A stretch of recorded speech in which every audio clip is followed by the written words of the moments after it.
J'ai rarement chanté à Nice. Quand je pense à ma courte carrière. Bienvenue sur la chaîne Icônes et Silences, là où les légendes murmurent enfin leur vérité cachée. Aujourd'hui, nous ouvrons le dossier d'une des figures les plus incomprises, les puis et les plus fascinantes de la musique française. Il y a des dates qui marquent l'histoire par leur ironie cruelle, et le 24 avril 2019 est l'une d'entre elles. Imaginez un instant le scénario, c'est le jour de votre 74e anniversaire. Partout en France, vos fans et vos proches s'apprêtent à célébrer votre naissance, à vous envoyer des vœux de bonheur et de longue vie.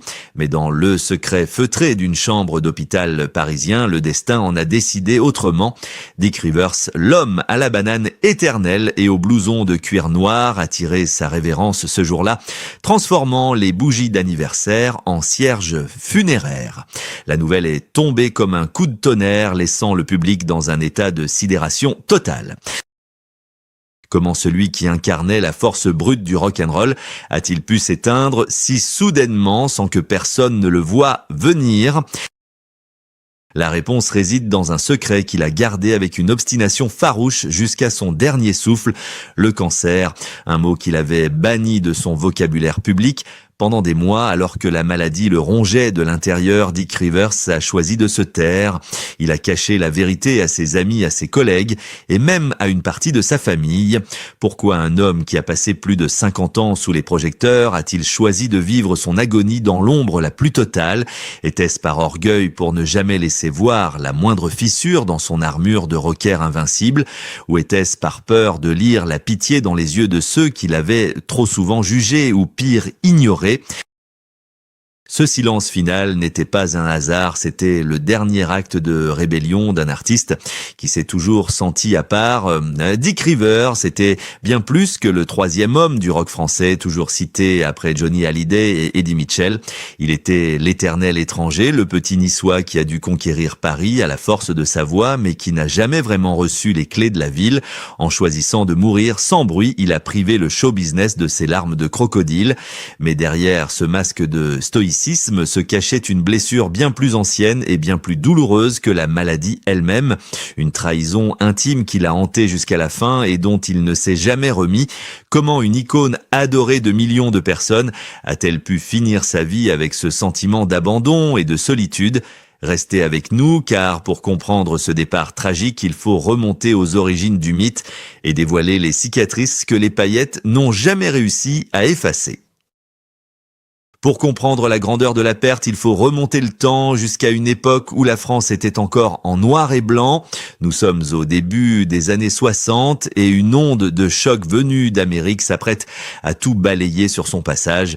C'est dans ce contexte d'effervescence que le jeune Hervé Fornery, fils d'un boucher niçois, décide de tuer symboliquement le père pour renaître sous les traits d'une créature de scène fascinante. Il choisit le nom de Dick Rivers en hommage au personnage joué par son idole absolue, Elvis Presley, dans le film Loving You. Ce n'était pas un simple pseudonyme, c'était une armure, une seconde peau qu'il ne quitterait plus jamais. En 1961, avec son groupe Les Chats Sauvages, il déferle sur Paris comme une tempête méditerranéenne, apportant avec lui le soleil, la fureur et une énergie sexuelle qui effraie les parents, mais électrise la jeunesse. Le succès est foudroyant et immédiat. Des titres comme Twist à Saint-Tropez ou Est-ce que tu le sais deviennent instantanément des hymnes pour toute une génération avide de liberté. La France découvre un garçon à la voix de velours profond, au regard de braise et à la banane gominée impeccable qui semble tout droit sorti d'un jukebox de Memphis. Il ne se contente pas de chanter le rock, il l'incarne avec une sincérité désarmante. Chaque concert est une émeute, chaque apparition déclenche l'hystérie collective. Les filles hurlent son nom, les garçons copient sa démarche chaloupée. Dick Rivers devient l'un des piliers de la trinité sacrée du rock français aux côtés de Johnny Hallyday et d'Eddie Mitchell, redessinant à eux trois le paysage culturel d'un pays en pleine mutation. C'était l'âge d'or des yéyés, le temps de l'insouciance et des premières surprises parties où sa voix résonnait dans tous les électrophones. Mais au cœur même de ce triomphe éclatant, une faille commençait déjà à se dessiner. Alors que le groupe était au sommet de la gloire, rivalisant férocement avec les Chaussettes Noires, Dick Rivers prend une décision qui va stupéfier le monde du spectacle. À l'été 62, poussé par une ambition dévorante et peut-être par l'envie de ne plus partager la lumière, il quitte brutalement les Chats Sauvages pour se lancer dans une carrière solo. C'était un pari risqué presque suicidaire à une époque où les groupes était roi. Ce geste audacieux révélait déjà le trait de caractère dominant de sa vie, une indépendance farouche qu'il paierait souvent au prix fort. Il voulait être le seul maître à bord, le capitaine de son propre navire, quitte à naviguer en solitaire. Il ne savait pas encore que cette soif de liberté allait l'isoler progressivement et que l'ombre de ses rivaux allait s'étendre bien plus loin qu'il ne l'imaginait. Car si le public l'adulait, l'industrie, elle commençait déjà à lui faire comprendre qu'il y avait des places réservées au sommet et que la sienne serait toujours celle de l'outsider magnifique.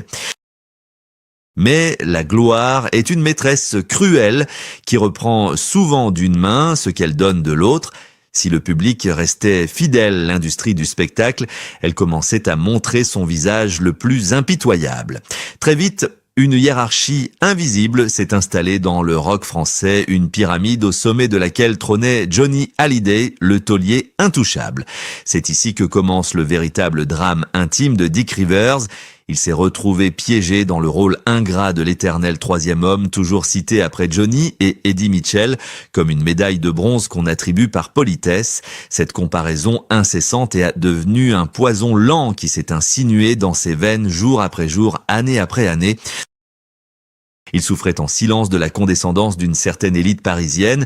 Pour ses intellectuels de la rive gauche et ses producteurs mondains, Dick Rivers restait le petit gars de Nice, avec son accent du Sud un peu trop prononcé et son attachement viscéral à une esthétique américaine qu'il jugeait dépassée.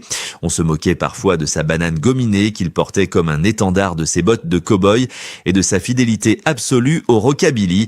Là où Johnny était vu comme une bête de scène légendaire capable de tout chanter, Dick était parfois réduit à une caricature de lui-même, un Elvis de province. Il lisait ses critiques, il entendait ses ricanements dans les coulisses et chaque mot était une entaille dans sa fierté. Il se sentait incompris, rejeté par ce milieu qu'il avait pourtant engendré. Il a dû se battre 2 fois plus fort que les autres pour exister.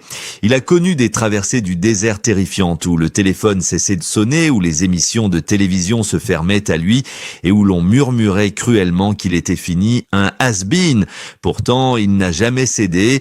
Il a refusé de changer pour plaire, il a refusé de couper ses cheveux ou de renier ses racines pour s'adapter à la mode. Cette intégrité était sa plus grande force, mais elle est aussi devenue sa prison. Il voyait ses compagnons de route devenir des monuments nationaux décorés et célébrés alors que lui devait encore et toujours prouver sa légitimité. Cette sensation d'injustice a creusé en lui un fossé de mélancolie. Il riait fort sur les plateaux, il jouait le jeu avec panache, mais ses yeux trahissaient une soif de reconnaissance jamais totalement assouvie. Il voulait être aimé pour ce qu'il était vraiment pas, comme une alternative ou un second choix. Mais cette injustice sourde qui le rongeait depuis des décennies allait bientôt se transformer en une blessure ouverte, une humiliation publique et brutale qui le hanterait jusqu'à la fin de ses jours. Car le pire n'était pas d'être critiqué, le pire était d'être effacé de la photo de famille. L'année 2014 a marqué le début de la fin pour l'âme de Dick Rivers. La France entière vibrait à l'annonce d'un événement historique, le retour triomphal des vieilles canailles. Sur les affiches immenses qui tapissaient les murs du métro parisien, on voyait 3 légendes hilars célébrant leur amitié et leur immortalité, Johnny Hallyday, Eddie Mitchell et Jacques Dutronc. Pour le public, c'était une fête, mais pour Dick Rivers, c'était une exécution symbolique en place publique. Lui qui avait porté le flambeau du rock dès la première heure, lui qui avait été l'un des pionniers indiscutables de cette révolution musicale, n'était pas sur la photo. Il n'avait même pas reçu un coup de fil de courtoisie. Il a découvert, comme n'importe quel spectateur anonyme, qu'il avait été effacé de l'histoire officielle. Ce rejet a été vécu comme une gifle d'une violence inouïe. Il a compris brutalement que malgré ses 50 ans de carrière, malgré ses tubes et sa fidélité sans faille, il n'appartenait pas à la famille. La bande de la Trinité, ce clan parisien fermé, avait serré les rangs et l'avait laissé à la porte. Il a déclaré avec une amertume poignante qu'il était devenu invisible, un fantôme encombrant que l'on préfère oublier dans les grands moments. Il a vu ses frères d'armes monter sur la scène de Bercy, récolter les ovations et l'argent alors qu'il restait seul dans son salon, devant son écran de télévision, le cœur serré par une jalousie dévorante et une tristesse infinie. Pour un homme dont la vie entière était dédiée à la scène, être spectateur de sa propre exclusion était la pire des tortures. On a souvent dit que c'était une question de style ou d'amitié personnelle, mais pour Dick, c'était la confirmation douloureuse de ce qu'il craignait depuis l'enfance. Il était l'étranger, le provincial, le mal-aimé. Cette blessure narcissique ne s'est jamais refermée.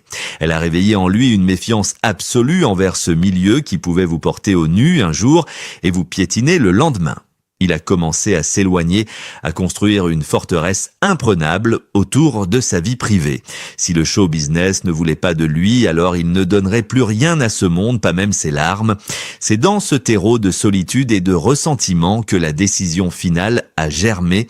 Quand la maladie a frappé quelques années plus tard, trouvant un homme déjà meurtri par l'indifférence de ses pairs, il a choisi de mener son ultime combat seul, car à quoi bon appeler à l'aide quand on a déjà été laissé pour mort sur le bord de la route?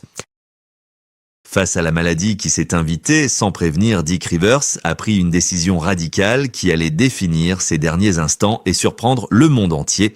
Au lieu de chercher du réconfort ou de la pitié, il a scellé un pacte de silence absolu avec Babette, sa femme et gardienne indéfectible. C'était une omerta familiale d'une rigueur militaire. Pas un mot ne devait filtrer dans la presse, pas une seule rumeur ne devait atteindre les oreilles de ce show business qui l'avait tant déçu. C'était sa manière à lui de reprendre le contrôle sur un destin qui lui échappait. Il refusait catégoriquement de devenir une bête curieuse à l'agonie ou de lire une compassion hypocrite dans les yeux de ceux qui l'avaient ignoré pour les vieilles canailles. Il voulait que l'on se souvienne du roc inébranlable, pas de la poussière. Alors que le cancer le rongeait de l'intérieur, il a continué à jouer son rôle avec une force surhumaine, une performance digne des plus grands acteurs hollywoodiens. Peu de gens savent qu'il avait même signé pour participer à la prochaine tournée Âge tendre, l'idole des jeunes. Il parlait de projets d'avenir avec une conviction telle que les producteurs n'y ont vu que du feu. Il planifiait des concerts, il riait aux éclats lors des dîners mondains, alors que chaque souffle devenait un combat secret. C'était un mensonge, mais un mensonge magnifique dicté par l'orgueil et la dignité. Il a protégé son image de rebelle jusqu'à l'extrême limite de ses forces physiques.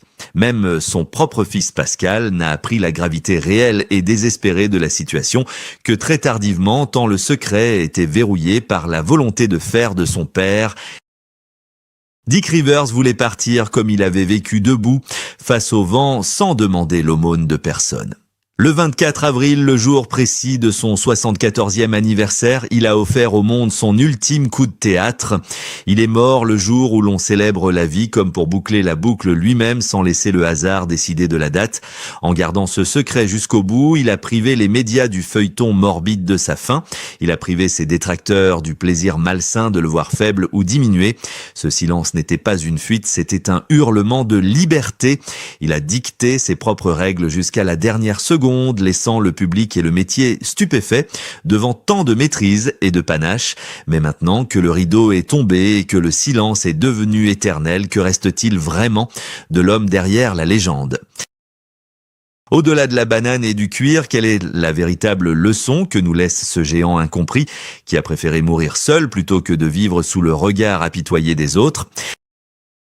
L'histoire de Dick Rivers dépasse de loin la simple chronique nécrologique d'un chanteur de rock, car c'est avant tout le récit universel de l'homme qui refuse de courber l'échine. Il nous rappelle avec une force bouleversante que la dignité ne s'achète pas et que la vraie réussite ne se mesure pas au nombre de couvertures, de magazines, mais à la fidélité absolue envers soi-même.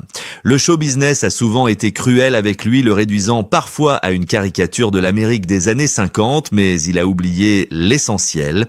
Sous la gomina et les postures étudiées, il y avait un cœur qui battait pour le rock'n'roll avec une sincérité désarmante et une fragilité touchante. Partir le jour précis de son anniversaire, c'est laisser un message clair au monde comme une ultime signature au bas d'un contrat qu'il aurait rédigé seul. La boucle est bouclée et personne, pas même la mort, ne peut lui voler sa sortie de scène. Il a transformé une tragédie personnelle en un acte de maîtrise absolue, prouvant qu'il restait le capitaine de son âme jusqu'au bout de la nuit. Avons-nous suffisamment écouté cet homme avant qu'il ne se taise à jamais? Avons-nous su voir l'humain derrière l'armure de cuir et les lunettes noires? Peut-être que le monde a compris trop tard que Dick Rivers n'était pas l'ombre de Johnny Hallyday, ni le rival d'Eddie Mitchell, mais une étoile unique qui brillait d'une lumière différente, plus sombre peut-être, mais tout aussi intense. Aujourd'hui, Dick Rivers a rejoint le panthéon des légendes, laissant derrière lui une France orpheline de sa voix de crooner et de son accent chantant. Il n'a plus besoin de notre pitié, ni de notre validation tardive, car il a emporté avec lui sa fierté intacte dans l'éternité. Il nous laisse avec cette leçon magistrale sur le courage d'être soi-même contre vents et marées.